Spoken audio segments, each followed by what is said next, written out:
Get him out of that seat.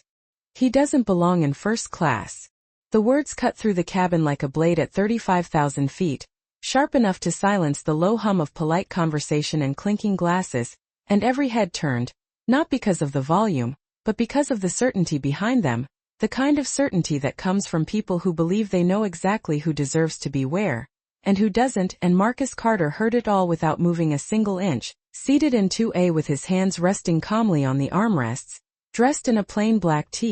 shirt, dark jeans and sneakers that had seen more boardrooms than runways, his posture steady, his expression unreadable, like a man who had already seen the ending of this moment before it even began, while just a few feet away a white couple stood waiting, the man adjusting his cufflinks, the woman clutching a designer handbag, both of them looking at Marcus like he was a delay instead of a person, and the flight attendant, Nicole Harris, mid-30s, polished smile now replaced with tight impatience, leaned in just enough to make it personal. Sir, I'm going to need you to move. This seat has been reassigned to priority guests. And the word reassigned hung in the air like a quiet accusation, like his presence was temporary, accidental, correctable, and Marcus slowly lifted his eyes to meet hers, not rushed, not defensive, just measured, the kind of look that made people uncomfortable without understanding why. And for a moment the cabin felt smaller, tighter, like the oxygen had shifted, because there was something about his stillness that didn't match the situation. Something that didn't match the narrative they had already decided for him, and yet Nicole didn't pause, didn't question it, because in her mind this was already resolved, this was routine, this was policy, and policy didn't require curiosity, only compliance. You can take a seat in economy, she added, gesturing toward the back of the plane like she was pointing to the only place he could possibly belong, and a few passengers nearby exchanged glances, one man lowering his newspaper just enough to watch, a woman across the aisle subtly pulling out her phone, not yet recording but ready, because something about the moment felt off, like a line had been crossed before anyone officially acknowledged it, and still Marcus didn't move, didn't argue, didn't raise his voice. He simply looked down at his boarding pass, creased now from being handled one too many times, and then back at her, calm, controlled. I'm in the right seat, he said, his voice low but clear, not loud enough to cause a scene but strong enough to carry. And that was when the tension sharpened, when the air turned heavy, because his refusal wasn't loud, it wasn't aggressive, it was worse.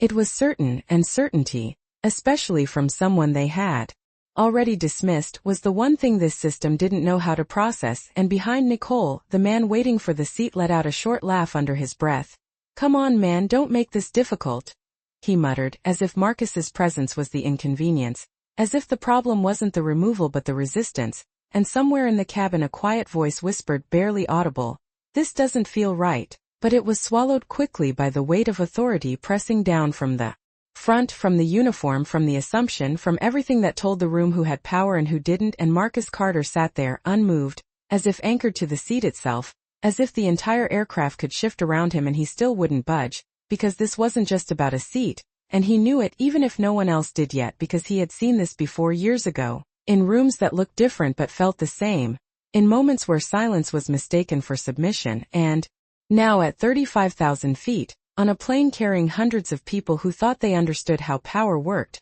the same story was beginning again, only this time the ending would not go the way they expected. Marcus Carter did not shift in his seat, not because he could not, but because he chose not to, and that distinction lived in the silence he carried, the kind that made people uneasy without knowing why. While Nicole Harris straightened her posture as if adjusting her authority in front of an audience that had suddenly become very attentive, her smile now thinner, tighter, less about service and more about control. Sir, this is your final notice, she said, her tone sharpened just enough to signal escalation without admitting uncertainty, and still Marcus remained composed, his gaze drifting briefly past her shoulder to the cabin around him, where the energy had begun to change in small, almost invisible ways. A man in row 3 lowering his drink midair, a woman across the aisle unlocking her phone and holding it just a little higher, a teenage boy whispering something to his mother who responded with a quiet shake of her head, as if she had seen this pattern before and did not like where it was going,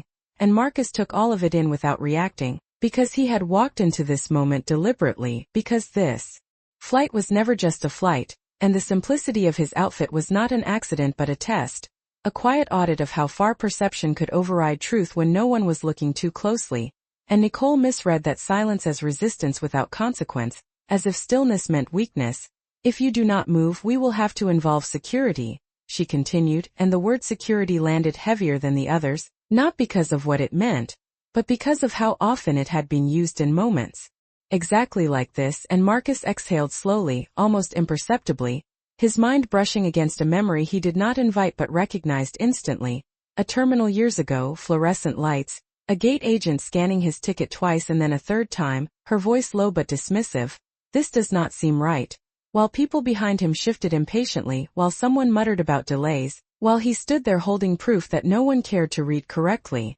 And now, years later, thousands of miles and countless deals away from that moment, the same tone had found him again, just dressed differently, wearing a uniform backed by policy, and reinforced by a room full of people waiting to see what he would do next. And behind Nicole, the white passenger stepped forward slightly, claiming space before it was even given. "Look, we have a connection to make," he said, his voice carrying the kind of casual entitlement that expected agreement, not discussion, and his partner nodded, her expression impatient, as if Marcus was not just in the wrong seat but in the wrong story entirely. And that was when a softer voice cut through from the side, uncertain but present. "I scanned his ticket earlier, it was valid." And all eyes shifted briefly toward the source, a young trainee standing near the galley, her name tag slightly crooked, her confidence not fully formed but her conscience already active. And Nicole turned sharply, her composure cracking for a fraction of a second. "Stay out of this," she said quickly, too quickly, as if the interruption mattered more than it should have, and the trainee hesitated, her fingers tightening around the edge of her tablet, caught between protocol and truth, while the cabin held its breath in that subtle way people do when something important is about to surface. And Marcus finally looked back at Nicole, his voice still controlled. "Then you already know I am not the problem." And that sentence did not raise the volume in the cabin, but it shifted the weight of it, because now the question was no longer whether he belonged in the seat, but why they were so determined to remove him from it. And somewhere in the quiet tension, the first crack in the system began to show. The air inside the cabin no longer felt neutral, it felt divided, like an invisible line had been drawn down the aisle and everyone had quietly chosen a side without saying it out loud. And Nicole Harris felt it too, even if she refused to acknowledge it, because authority, once questioned, had to be reinforced quickly or it risked collapsing under its own uncertainty. So she reached for the one thing she trusted more than judgment. "Brian!" she called out toward the galley, her voice sharper. "Now, I need assistance up here." And within seconds another flight attendant appeared, younger, confident in that borrowed way that comes from standing behind someone else's decision, his eyes scanning Marcus from head to toe, not to understand but to confirm what he had already been told. "What seems to be the issue?" he asked, though his tone suggested he had already decided there was one, and Nicole did not hesitate. "Passenger is refusing to comply with a seat reassignment," she said, carefully choosing words that made Marcus sound like the disruption instead of the response, and Brian nodded as if that was enough, as if the label itself carried more weight than the truth behind it. "Sir, we need you to cooperate," he added, stepping slightly closer, not aggressive but intentional, the kind of proximity meant to apply pressure without raising alarms. And Marcus noticed it all, the shift in language, the shift in posture, the quiet escalation disguised as procedure, and he remained still, because reacting too early would give them the story they expected, and he had no intention of playing that role. "You are creating a situation that does not need to exist," Brian continued, and that sentence hung heavier than the others, because it suggested that the problem was not what had been done to Marcus, but how Marcus was responding to it. And somewhere behind them the white passenger let out a soft chuckle, shaking his head slightly as if this was all becoming unnecessarily dramatic. "This is exactly what I was talking about," he murmured to his partner, loud enough for a few nearby passengers to hear, and she nodded in agreement, her eyes never leaving Marcus, not curious, not empathetic, just certain, and that certainty began to spread through the front rows like a quiet current, while at the same time something else began to rise in the background, something slower but stronger. Discomfort that did not have a voice yet but was building with every word spoken without fairness. And then it happened, subtle but critical. Brian reached for the digital seating log on his tablet, tapping quickly, scrolling, his brows furrowing just enough to signal confusion before he masked it. "There is no record of this seat under your name," he said, holding the screen slightly angled as if that settled everything, as if the absence of data erased the presence of a person, and a few Passengers leaned forward, trying to see, trying to understand, because now it was no longer just about perception, it was about proof, and proof, when controlled, could be manipulated into anything. And Marcus tilted his head slightly, not surprised, not shaken, just observant, because he had seen systems bend before, had seen records change,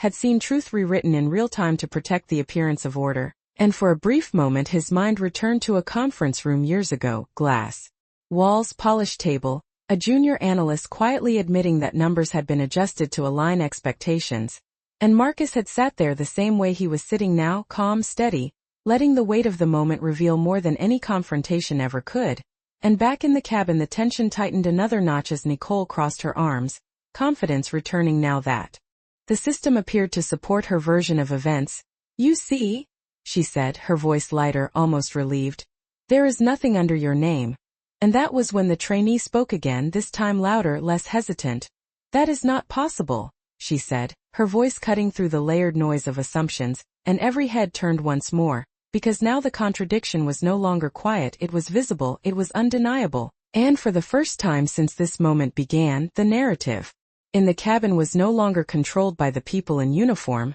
It was beginning to fracture, piece by piece, under the weight of something they could not easily dismiss. The words did not echo loudly, but they landed with a force that shifted the entire cabin, because when the trainee said, "That is not possible," she was not just challenging a screen, she was challenging the story everyone had been quietly accepting. And for a second no one moved, not Nicole, not Brian, not even the white passenger waiting for the seat, because doubt, once spoken out loud, has a way of slowing everything down. And Nicole's expression tightened as she turned toward the trainee. Her voice low but edged with warning. "I told you to stay out of this." But the trainee did not step back this time, her hand steady now, her voice gaining weight with every word. "I scanned his boarding pass myself, it turned green, it matched the manifest," she said, and the precision of her language made it harder to dismiss, because this was no longer opinion, it was process, and process was supposed to be neutral, supposed to be fair. And yet here it was, bending under pressure, and Brian glanced down at his tablet again, tapping through screens as if the answer might change if he moved fast enough. But the absence remained, clean, convenient, and suspicious in a way that could not be explained without asking harder questions. And the cabin began to murmur, not loudly, but enough to be felt, a ripple of discomfort spreading row by row, while a woman near the aisle finally lifted her phone fully, recording now, not hiding it, because whatever this was, it was no longer private. And Marcus Carter sat in the center of it all, still composed, still unmoved, but now watching more closely not just the crew but the reactions, the shifts, the subtle awakening of a room that had started this moment as spectators and was slowly becoming something else. And Nicole felt that shift slipping away from her control, so she reached for authority again, sharper this time. "There is no record under his name," she repeated, louder now, as if volume could replace certainty. And then she made a decision that changed the tone of everything. She reached out and took the boarding pass from Marcus's hand, quick, decisive before he could respond, and held it up briefly like evidence before folding it once, twice, and setting it aside on the counter panel with a dismissive motion that said more than her words ever could. "We are done discussing this," she added, her voice final, and a quiet gasp moved through the nearby rows, not dramatic, not loud but real, because something about that gesture felt wrong in a way that policy could not justify. And the trainee took a small step forward, her voice rising just enough to carry. "You cannot ignore a valid scan," she said. And now it was no longer just a disagreement, it was a fracture, visible and growing, and Brian looked between them, caught in the middle, his confidence thinning as the situation slipped beyond simple resolution, while the white passenger shifted uncomfortably for the first time, glancing around as if realizing this moment was no longer clean, no longer guaranteed to end the way he expected. And Marcus finally leaned back, slightly in his seat, his eyes calm but sharper now, his voice steady as he spoke. "You are not correcting a mistake," he said, each word deliberate, measured. "You are creating one." And that sentence did not raise the tension, it defined it, because now the room understood that this was not confusion, this was choice, and choices, once seen clearly, could not be unseen, and in that realization something changed in the cabin, something subtle but powerful, like the first shift before a storm. When the air grows still not because nothing is happening but because everything is about to. The silence that followed was not empty, it was heavy, the kind that pressed against the walls of the cabin and settled into every seat, because everyone knew something had crossed a line, even if no one said it out loud, and Marcus Carter felt it. settle around him like a familiar weight, not new, not surprising, just another version of a moment he had lived through more times than he could count, and for a brief second his mind drifted, not away from the present but deeper into it, pulling from memory the way pressure pulls from the past. A conference in Atlanta 12 years earlier, a hotel ballroom filled with polished shoes and quiet judgments, where a man had looked at his badge, then at him, and said with a polite smile, "You must be here with someone." Not asking, not checking, just deciding, and Marcus had stood there the same way he was sitting now, calm, still letting the assumption speak louder than any correction, because he had learned early that some moments were not about proving yourself, they were about revealing others, and back in the cabin that same pattern was unfolding again, only now it was louder, more public, harder to hide behind courtesy, and Nicole sensed it slipping, the control, the narrative. The room itself, so she doubled down, her voice sharper, her movements quicker. "We are not going to delay this flight over a misunderstanding," she said, framing it neatly, reducing everything that had happened to a simple error, something small, manageable, ignorable, and then she turned to Brian with a look that was less about communication and more about alignment. "We need to proceed," she added, and Brian nodded, though the hesitation in his eyes had not fully disappeared, and he stepped closer again, this time with a different tone, less patient, more directive. "Sir, if you do not move voluntarily, we will have to escalate this further." And the word escalate landed like a quiet threat, not loud enough to alarm, but clear enough to define the next step, and a few passengers shifted in their seats, the discomfort now visible, a man in the second row leaning toward his neighbor and whispering, "This is getting out of hand," while across the aisle the woman recording adjusted her phone slightly, capturing everything, not just the words but the way they were said, the way the power moved in the space between them, and Marcus remained exactly where he was, his posture unchanged, his breathing steady, but something in his eyes had shifted, not anger, not frustration, something colder, more precise, like a decision being finalized, and he looked at Nicole, not as a passenger looks at a flight attendant, but as a man looks at a moment he understands completely, and he spoke quietly, almost conversational. "You are about to make this permanent," he said, and for a fraction of a second Nicole faltered, not because she understood what he meant, but because of how certain he sounded, how final it felt, and then she dismissed it, because authority rarely pauses long enough to question itself. And behind her the white passenger stepped forward again, this time placing a hand lightly on the top of the seat as if claiming it before it was officially his. "We are ready to sit down," he said, his tone casual, confident, as if the outcome had already been decided, and that small gesture, that quiet assumption of ownership, tightened something in the room, because it made visible what had been implied all along, that this was not just about policy, it was about preference, about who was seen as fitting and who was not, and Marcus saw it clearly, not just the action but what it represented, and his mind returned once more, briefly, to a younger version of himself standing outside a private office, hearing laughter from inside after being told the position had already been filled, only to learn later it had not, that the decision had been made before he ever walked in. And he had promised himself then that if he ever held real power,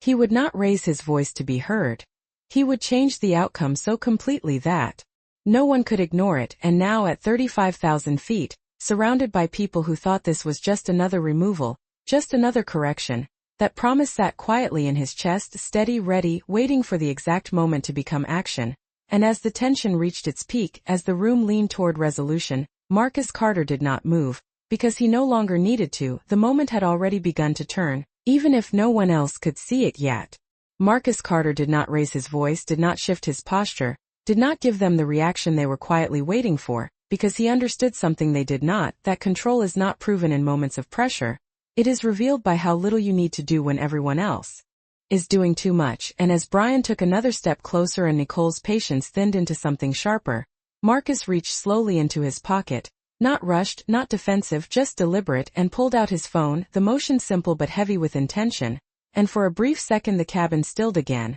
because there was something about that movement that felt different, not like someone calling for help, but like someone initiating a sequence. And Nicole let out a short breath of disbelief, shaking her head slightly. "This is not going to change anything," she said, her tone dismissive, as if the outcome had already been sealed, and Marcus glanced at her once, not in defiance, not in anger, just acknowledgement, before bringing the phone to his ear, and when he spoke, his voice remained low, calm, controlled, but there was a clarity in it now that cut through everything else. "Rachel, I need you to listen carefully." he said. And the name alone carried a different weight. Not casual, not improvised, but precise, practiced, and on the other end of the line, miles away from the aircraft, a voice answered immediately, sharp, attentive, ready. I am here, she said, and Marcus did not waste a single word. We have a live incident on Flight 782 first class cabin. I need full board access initiated, protocol level 3. He continued, each phrase structured, intentional, as if he had said them before in rooms where decisions reshaped entire departments, entire companies, and for the first time since this moment began, Brian hesitated, not because he understood fully, but because the language did not match the situation he thought he was in, and Nicole's expression tightened again, confusion now threading through her certainty. Sir, you cannot make calls like that during boarding, she interjected quickly, grasping for procedure, for something that still placed her in control, but Marcus did not lower the phone, did not break the flow. I want the internal logs pulled, all seating changes within the last 15 minutes, and I want a live audit of the manifest,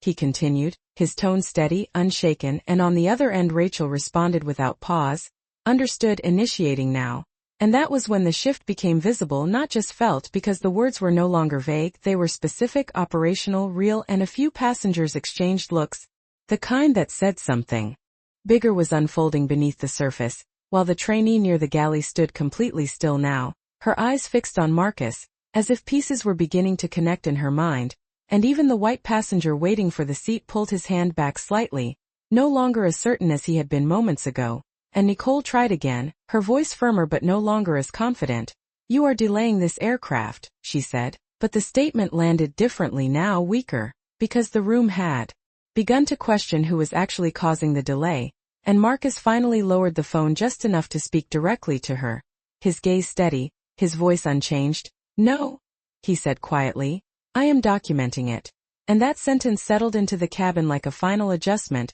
subtle but irreversible, because everything that had been treated as routine was now being reframed as record, as evidence, as something that would exist beyond this moment. And as Rachel's voice returned through the phone, sharper now, more urgent, Marcus, I am seeing discrepancies already, she said. The manifest has been altered. The last piece fell into place, not loudly, not dramatically, but with the kind of quiet certainty that changes everything, and for the first time since this began, the control in the room no longer belonged to the people in uniform, it had shifted fully, completely, into the hands of the man who had not moved at all. The words from Rachel did not echo through the cabin, but they changed everything inside it, because once the word altered was spoken, the situation was no longer about misunderstanding, it was about intent, and intent carries consequences that cannot be explained away by policy or tone, and Marcus Carter listened without reacting, his expression unchanged, his posture still grounded in the seat they had tried to take from him,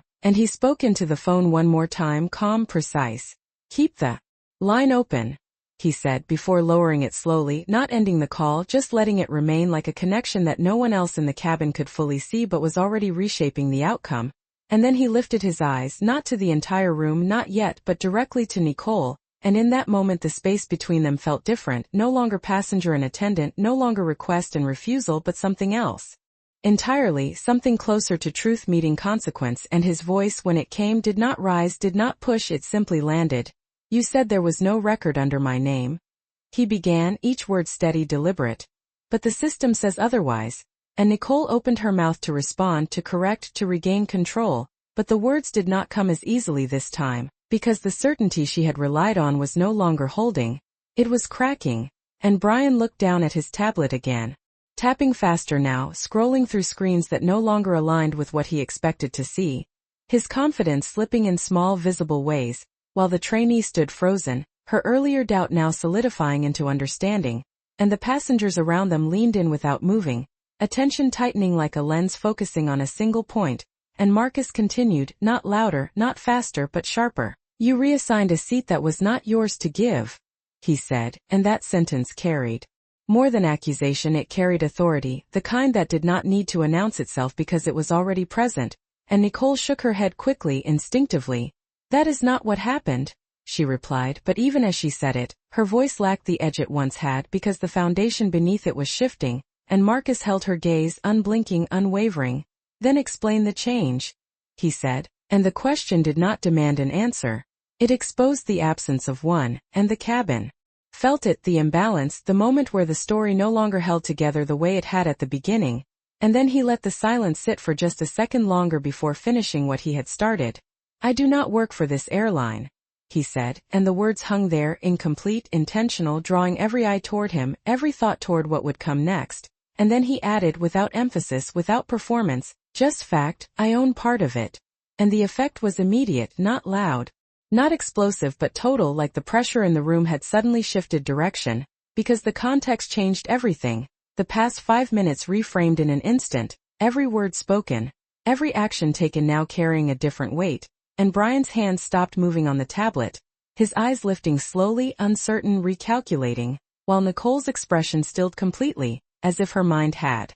not yet caught up to what she had just heard, and behind them the white passenger stepped back, just half a step, but enough to show that certainty had left him too, and the trainee's breath caught quietly, her earlier instinct now validated in a way she had not expected, and Marcus did not move, did not lean forward, did not press the moment further, because he did not need to. The reveal had already done what it was meant to do. It had shifted the room, redefined the roles, exposed the imbalance, and now all that remained was for the system they trusted so completely to respond to the truth they could no longer ignore. The silence did not break immediately, it stretched, heavy and undeniable, settling into every corner of the cabin as the meaning of Marcus Carter's words caught up with the people who had just heard them, and for a moment no one moved, not because they were unsure of what to do, but because they suddenly understood that what had already been done could not be undone, and Nicole Harris stood frozen in place, her posture still upright but hollow now, like the structure remained but the certainty inside it had been removed, and Brian lowered his tablet slowly, the screen still glowing in his hands but no longer offering the authority it had moments ago. And from Marcus's phone, still connected, Rachel's voice returned, sharper now, carrying urgency that did not need to be explained. "Marcus, the board is live, compliance has flagged the incident, they are requesting immediate confirmation of on-site personnel," she said. And the words traveled just far enough for those closest to hear. Enough to turn uncertainty into realization, and Marcus did not rush to respond. He let the room sit in that awareness for one more second before speaking. "Confirm all names," he said calmly, and that instruction shifted the atmosphere again, because now this was no longer a disagreement, it was an audit, a process that moved forward whether anyone was ready or not, and Nicole's lips parted slightly as if to interrupt, but nothing came out, because there was no longer a version of this where she controlled the outcome, and Brian took a small step back, instinctive, almost involuntary, as if distance might somehow separate him from what was unfolding, while the trainee stood completely still, her earlier hesitation replaced with a quiet clarity, and across the aisle the woman recording did not lower her phone, not now, not when the moment had turned, and the white passenger who had been waiting for the seat shifted again, this time fully stepping away from it, his confidence gone, replaced with something quieter, something closer to discomfort, and Marcus finally looked away from Nicole, his gaze moving across the cabin, taking in the faces that had watched, that had judged, that had hesitated, and when he spoke again it was not loud, not commanding, but it carried through the space with unmistakable weight. "This is what happens when policy replaces judgment," he said, and the words did not accuse, they revealed. They framed the entire moment in a way that no one could ignore, and Rachel's voice came through once more. "Access is being restricted now, internal systems are locking affected profiles," she said, and almost immediately Brian's tablet flickered, the interface shifting, access denied appearing where information had been just seconds before,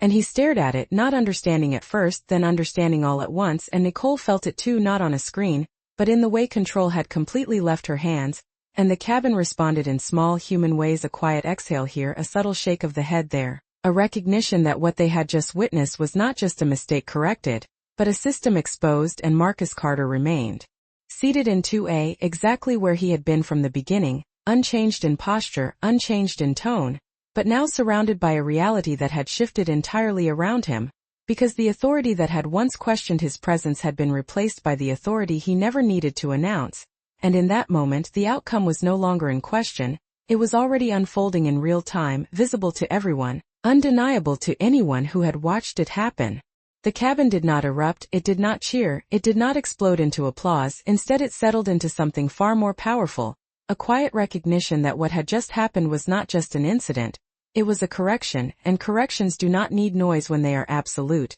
and Marcus Carter remained seated in 2A as if nothing had changed, even though everything had, his hands resting calmly, his posture unchanged. Because for him this moment was not about victory, it was about clarity, and clarity had already been achieved, and Nicole Harris stood just a few feet away, no longer speaking, no longer directing, her authority stripped not by volume but by truth, her eyes lowered for the first time since this began, as if the weight of the moment had finally reached her, and Brian remained still beside her, his tablet dim now,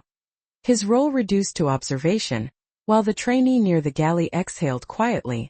Her earlier instinct validated in a way that would stay with her long after this flight ended. And across the aisle the woman recording slowly lowered her phone, not because the moment was over, but because it had reached its conclusion, and there was nothing left to capture except what people would carry with them, and the white passenger who had once waited so confidently for the seat now stepped back completely, his presence smaller, quieter, as if understanding that what he had expected to receive had never been his to take, and from Marcus's phone Rachel's voice came one final time, steady, precise. "The board has confirmed, the incident is logged, actions are in motion," she said, and Marcus nodded once, not for anyone else, just acknowledgement before ending the call, and for a brief second the cabin held its breath again, not in tension but in reflection, and then Marcus finally spoke, not loudly, not to a single person, but to the space itself, his voice calm, grounded, unmistakably clear. "You did not remove me from a seat," he said, his eyes moving slowly across the faces in front of him. "You revealed what happens when power assumes it will never be questioned," and the word settled deeply, not as an accusation, but as a statement that could not be undone, and he paused just long enough for it to land before adding, softer but no less certain, "I did not need to raise my voice," and then, with the same quiet control he had held from the beginning, he finished, "I raised the standard." And no one responded immediately, because some moments are not meant to be answered, they are meant to be understood, and as the cabin slowly returned to motion, as people adjusted in their seats and the routine of the flight began to reassemble itself, one thing remained clear to everyone who had witnessed it, that respect is not granted by appearance, and authority is not proven by volume, and sometimes the most powerful response is not to fight for a place, but to let the truth make it undeniable that you were never out of place to begin with.